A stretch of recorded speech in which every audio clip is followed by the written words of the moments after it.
অবশেষে কুন্তী এসে পা রাখলেন তার দাদা বসুদেবের গৃহে। অনেক দিন বাদে ভাই বোনের মিলন হলো। সেই কবে শিশুকালে জনকসুরের গৃহ ত্যাগ করে কুন্তী ভোজের কন্যা হিসাবে ভোজ গৃহে মানুষ হয়েছিলেন। তারপর কত দুঃখের রাত কেটে গেছে তার জীবনে সুখভোগের সময় খুব কমই এসেছে।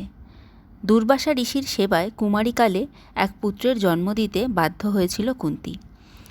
প্রথম সন্তানকে ত্যাগ করতে হয় তাকে। তারপর স্বয়ম্বর সভায় নিয়তির খেলায় তার মতো নারীকে হস্তিনাপুরের যুবরাজ গোপন রোগগ্রস্ত পাণ্ডুকে বিবাহ করতে হয়েছিল। আমরা অনায়াসে বলতে পারি যে স্বামী সংসর্গ কুন্তীর ভাগ্যে জোটেনি। শুধু তাই নয়, স্বপত্নী মাদ্রী স্বামীর সহমৃতা হওয়ায় তার দুই ক্ষেত্রজ পুত্রের দায়িত্ব কুন্তীকে নিতে হয়েছে। এখন শতসিংহ পর্বতের অরণ্যাঞ্চলে 5টি নাবালক পুত্রকে নিয়ে কায়ক্লেশে দিন কাটাচ্ছেন। কুন্তীকে তাই আমরা বিরহের এক পাষাণ প্রতিমা বলতে পারি। ইতিমধ্যে কৃষ্ণ বৃন্দাবনে ফিরে এসেছেন। কৃষ্ণ বারবার জানতে চেষ্টা করছেন যে মথুরা রাজ্যের এই রাজনৈতিক পট পরিবর্তন সম্পর্কে ধৃতরাষ্ট্র কোনো মন্তব্য করছে কিনা। পৃথা মারফত জানা গেল যে কংসকে বধ করে কৃষ্ণ নিজে সিংহাসনে না বসায় ধৃতরাষ্ট্র অত্যন্ত বিস্মিত হয়েছেন। তিনি ভাবতেই পারেননি যে বৃদ্ধ উগ্রসেনকে সিংহাসনে বসানো হবে। তবে ধৃতরাষ্ট্রের ধারণা ওই উগ্রসেন কৃষ্ণের দ্বারাই পরিচালিত রাজ্য শাসন করছেন। কৃষ্ণের ব্যবহারে পাণ্ডবেরা অত্যন্ত প্রীত। তাদের মনে হলো এতদিন পরে বুঝি তারা সত্যিকারের সখার সন্ধান পেয়েছেন।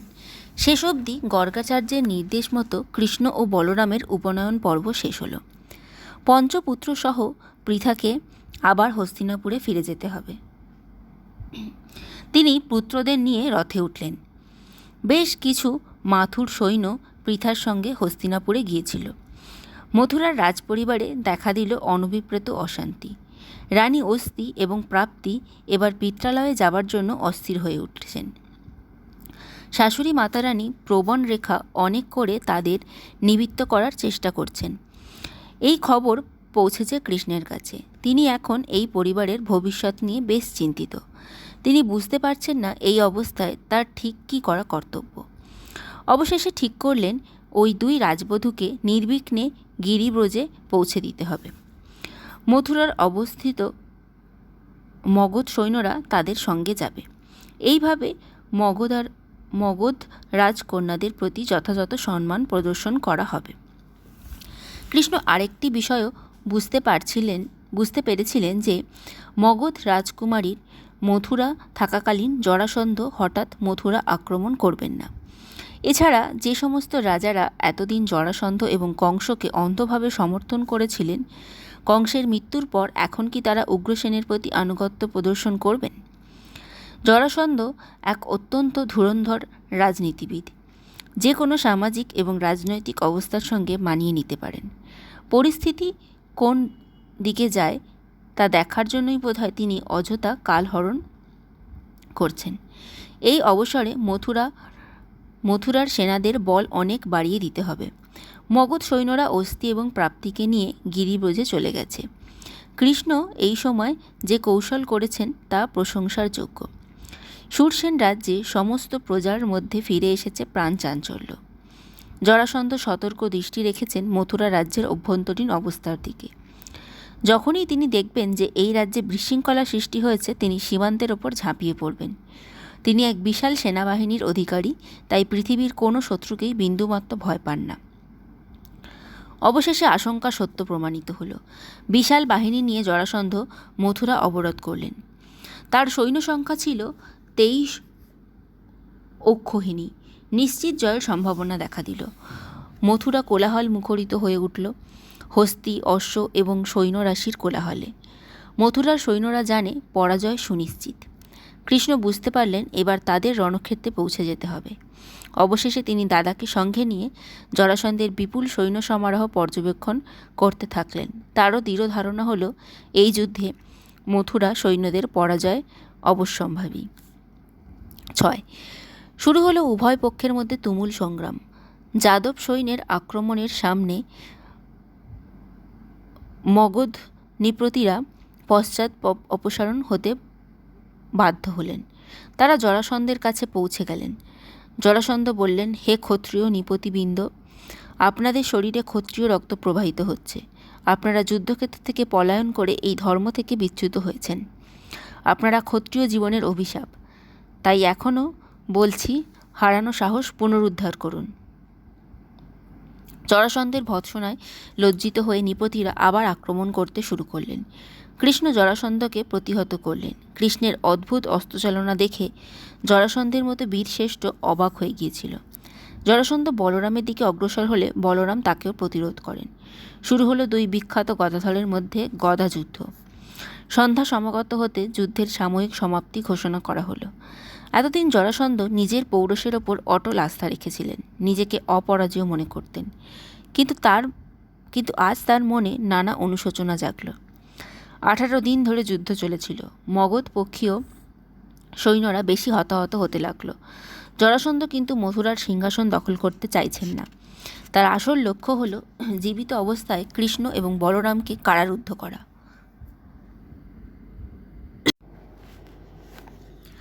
যাদব সৈন্যদের যথেষ্ট ক্ষয়ক্ষতি হতে লাগল।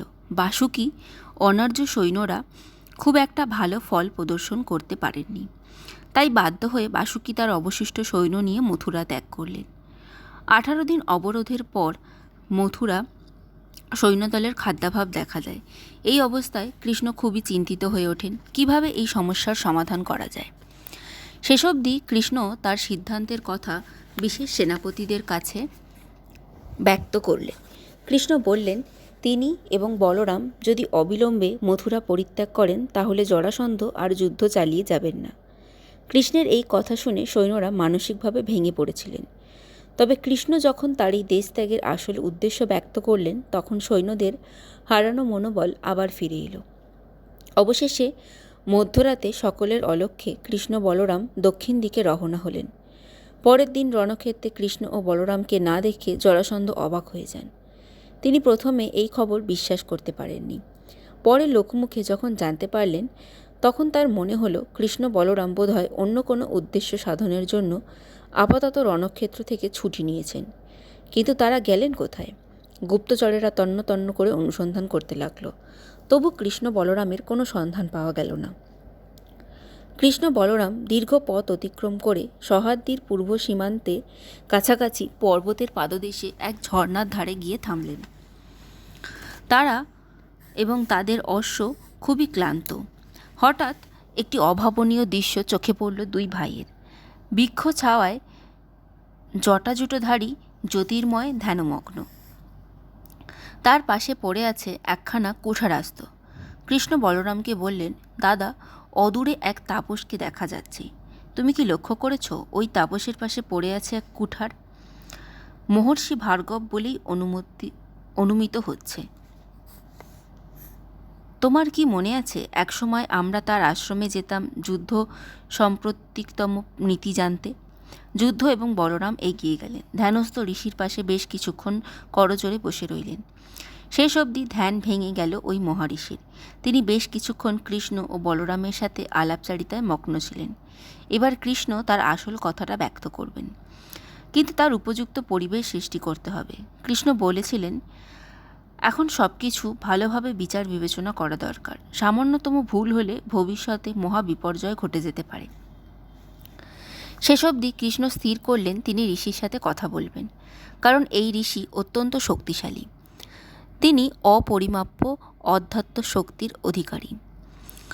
যদি মথুরা ভূমিকে বিদেশি শত্রুর হাত থেকে রক্ষা করতে হয় তাহলে কৃষ্ণের ওপর নির্ভরতা অনেকখানি বাড়াতে হবে। বেশ কিছুক্ষণ ধ্যানমগ্ন অবস্থায় থাকার পর অবশেষে মুখ খুললেন মহর্ষি ভার্গব। তিনি বললেন, আমি স্পষ্ট দেখতে পাচ্ছি জরাসন্ধ বহু সৈন্য নিয়ে এদিকে বীর বিক্রমে এগিয়ে আসছেন। তার সঙ্গে তোমাদের ঘোরতর যুদ্ধ হবে। আমার মনে হয় তোমরা আর এখানে থেকো না, তোমরা অন্যত্র নিরাপদ আশ্রয়ে চলে যাও। আমার মনে হয় এখন তোমাদের পক্ষে করবীরপুরে থাকা উচিত। মহাযশা বাসুদেব পুত্র নরপতি শৃগাল এই রাজ্যের অধিপতি। সে অত্যন্ত কোপন স্বভাবের। বিদ্বেষবশত সে নিজের বংশের দাবিদার নরপতিদের বিনাশ সাধনে মগ্ন। তাই মনে হয় সব দিকে নজর দিতে হবে। কৃষ্ণ এবং বলরাম রাজনৈতিক পরিস্থিতি নিয়ে আলোচনা করলেন। তারা পরশুরামের সঙ্গে গোমন্তক পর্বত অভিমুখে যাত্রা করলেন। নদী পার হয়ে গন্তব্যস্থানের দিকে এগিয়ে গেলেন। উপস্থিত হলেন গোমন্তক পর্বতের একেবারে উপরিভাগে। এই পর্বত প্রাকৃতিক পরিবেশের মধ্যে অবস্থিত। কৃষ্ণ বলরাম পরশুরামকে সঙ্গে নিয়ে এই পর্বতের পাদদেশে বেশ কিছু সময় কাটালেন।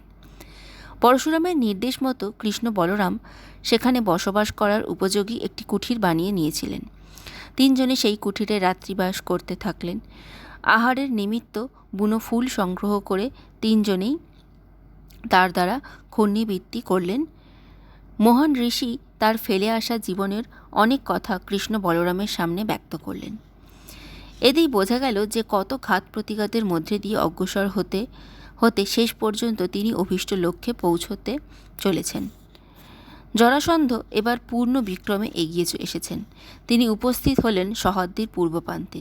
ঝর্ণার ধারে দুটি অশ্বকে বিচরণ করতে দেখলেন। জরাসন্ধের সঙ্গে ছিলেন চেদিরাজ দমঘোষ। তিনি বললেন, আমার স্থির প্রত্যয় যে অশ্ব দুটি কৃষ্ণ এবং বলরামের, তারা বোধহয় নিকটে কোথাও আছে। সঙ্গে সঙ্গে রাজার এই কথার প্রতিবাদ করে বুদ্ধিমান জরাসন্ধ বললেন, যদি অশ্ব দুটি কৃষ্ণ বলরামের হয় তাহলে তারা আশেপাশে কোথাও থাকবে না। এর আগে আমি বিভিন্ন ক্ষেত্রে কৃষ্ণের অসামান্য বুদ্ধির পরিচয় পেয়েছি। শত্রুপক্ষকে বিপদগামী করার জন্য অশ্ব দুটিকে সে এখানে ছেড়ে দিয়ে অন্য কোথাও লুকিয়ে আছে। আমার মনে হয় এখনই প্রত্যেকটি সিংহ ভালোভাবে পরীক্ষা করা দরকার। সৈন্যরা বিভিন্ন সিংহ অভিমুখে ছুটে গেল। গোমন্তক গিরির পাদদেশে এসে জরাসন্ধের সৈন্যরা সমবেত হল। হঠাৎ পাদদেশে থেকে দেখা গেল সিংহের ওপর মানুষাকৃতি বিন্দুর মতো কি যেন চলাফেরা করছে। ওই বিন্দু দুটি মানুষই বটে। পর্বতের চারপাশে সতর্ক পাহারার ব্যবস্থা করা হলো। ওপর থেকে কৃষ্ণ বলরাম সমস্ত পরিস্থিতির ওপর সতর্ক দৃষ্টি রেখেছিলেন। তারা বুঝতে পারলেন এবার পরশুরামকে সমস্যার সম্মুখীন হতে হবে, কারণ জরাসন্ধ আগামীকালই তাদের উপর ঝাঁপিয়ে পড়বেন। জরাসন্ধের পরামর্শে বেশ কয়েকটি শিলাখণ্ড এখানে নিয়ে আসা হলো। তীরন্দাজরা নিচ থেকে তীর ছুঁড়তে শুরু করে দিল। তারা আর এক মুহূর্ত অপেক্ষা করতে চাইছেন না। কৃষ্ণ বলরাম পুরো পরিস্থিতির ওপর সতর্ক নজর রেখেছিলেন। পাহাড়ের গা বেয়ে সরু পথ ধরে তখন পদাতিক, অশ্বারোহী, গজারোহী সৈন্যদল এক পা করে সামনের দিকে এগোচ্ছে। কৃষ্ণ বলরাম বুদ্ধি করে ভারী ভারী শিলাখণ্ড সেই পথের দিকে গড়িয়ে দিলেন।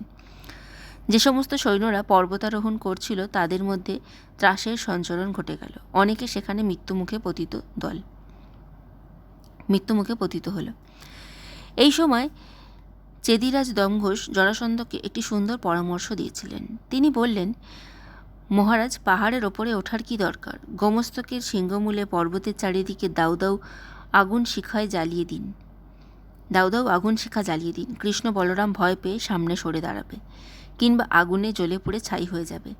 আমাদের সব সমস্যার সমাধান ঘটবে। দমঘোষের এই পরামর্শ খুবই সময়োপযোগী বলে মনে হলো জরাসন্ধের। শুকনো ডালপালা, খড়কুটো জোগাড় করে পাহাড়ের চারিদিকে স্থাপন করা হলো। তারপর তাতে দাউ দাউ আগুন জ্বালিয়ে দেওয়া হলো। সেখানে সৃষ্টি হলো এক ভয়ঙ্কর অবস্থা। প্রথমে চারদিকে ধূমকুণ্ডলী পর্বতাভিমুখী হয়ে অন্ধকারাচ্ছন্ন হয়ে উঠল। আগুনের শিখা দেখা গেল। সরীসৃপ এবং অন্যান্য প্রাণীরা জীবন বাঁচানোর চেষ্টায় ছুটোছুটি করতে শুরু করেছে। কৃষ্ণ ও বলরাম আন্তরিকভাবে চেয়েছিলেন যেন কোনো রক্তাক্ত যুদ্ধ না হয়। তবে তারা জানেন না পরিবেশ এবং পরিস্থিতি অদূর ভবিষ্যতে কোন দিকে অগ্রসর হবে। হঠাৎ সেখানে একটা অদ্ভুত অবস্থার সৃষ্টি হলো। দেখা গেল যে অরণ্য জুড়ে আগুন জ্বলে উঠেছে। এই আগুনের উৎস কোথায়? আগুনের শিখা ধূম্রকুণ্ডলী দিয়ে চারিপাশে ঢেকে যাচ্ছে। সরীসৃপ আর বিভিন্ন প্রাণী সিংহের দিকে ধাবিত হচ্ছে। কৃষ্ণ ও বলরাম প্রস্তরাঘাতে তাদের হাত থেকে রক্ষা পাওয়ার আপ্রাণ চেষ্টা করেছেন। এই সময় আমরা বলরামকে অত্যন্ত অস্থির অবস্থায় পায়চারি করতে দেখলাম। তাকে দেখে মনে হচ্ছে সাংসারিক সুখ থেকে তার অবস্থান অনেক অনেক দূরে। তিনি এই পরিণতির জন্য বারবার কৃষ্ণকে দায়ী করলেন। কৃষ্ণ ভাবতে পারেননি যে পরিস্থিতি ক্রমশ হাতের বাইরে চলে যাবে। পরশুরামও এই পরিণতির কথা চিন্তা করতে পারেননি। তিনি কৃষ্ণকে বললেন, মানুষ চেষ্টা করতে পারে, কিন্তু ঈশ্বরের আশীর্বাদ ছাড়া মানুষের কোনো কাজই শেষ পর্যন্ত সফল হবে না। এই কথা বলে পরশুরাম ইতি কর্তব্য স্থির করার জন্য ধ্যানমগ্নাবস্থায় কিছুটা সময় কাটালেন। ধ্যান ভঙ্গ হলো। কৃষ্ণ জিজ্ঞাসু মুখে পরশুরামের দিকে তাকিয়ে থাকলেন। পরশুরাম হাসি মুখে বললেন, দৈব তোমার সহায়। একটু বাদে সমস্ত আকাশ ঘন মেঘে সমাচ্ছন্ন হবে। তারপর ধারাবাহিক বৃষ্টিপাত শুরু হবে। ওই বৃষ্টিতে অগ্নি নির্বাপিত হবে এবং জরাসন্ধের সৈন্য সামন্ত ও খাদ্য সামগ্রী সব কিছু ভেসে যাবে। কিছুক্ষণের মধ্যেই ভবিষ্যৎবাণী সত্য বলে প্রমাণিত হলো। শহরদি অঞ্চলের আকাশ মেঘে সমাচ্ছন্ন, চারিদিকে বিদ্যুৎ চমকাতে লাগলো। শুরু হলো শ্রাবণের প্রবল বারিধারা।